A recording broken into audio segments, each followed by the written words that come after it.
Welcome dream property Kolapuram. ఇది layer form. ఇదండి మనకు వచ్చేసి 4 షెడ్లు ఉంటాయండి. ఇది ఆఫీసు, ఇది గోడౌన్స్, అదండి షెడ్. 20 layer forms. ఇది 8 ఎకరాల ల్యాండ్. ఇదండి 4 షెడ్లు ఉంటాయండి. ఇలా 4 షెడ్లు ఉంటాయి, అవతలకి కూడా ఉంటాయండి. ఇది మొత్తం 70,000 కెపాసిటీ. ఇది మనకు 7 కోట్లు చెప్తుండు మొత్తం టోటల్గా. ఆల్రెడీ రన్నింగ్ ఉంది.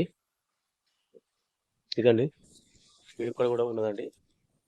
మనకు 8 ఎకరాల ల్యాండ్, 4 షెడ్లు, ఒకటి గోడౌన్స్, 8 ఎకరాల ల్యాండ్, మొత్తం 7 కోట్లు టోటల్. ఇది సిద్దిపేట జిల్లా. సిద్దిపేటకు 12 కిలోమీటర్లు, 10 కిలోమీటర్ డిస్టెన్స్లో ఉంటుంది. ఆల్ అంతా ఓకే ఉందండి. ఆల్రెడీ గుడ్ల ఫామ్, గుడ్ల layer, poultry form layer, poultry form గుడ్ల లేయరు. ఇదండి మొత్తం ట్రాన్స్ఫర్ కూడా ఉందండి. ఇది మొత్తం 7 కోట్లు అండి. నెగిషియబుల్ కూడా ఉంటుందండి. చూడండి మంచిగా ఉంటుంది ఇది సైట్. ఓకే, నచ్చితే కాల్ చేయండి.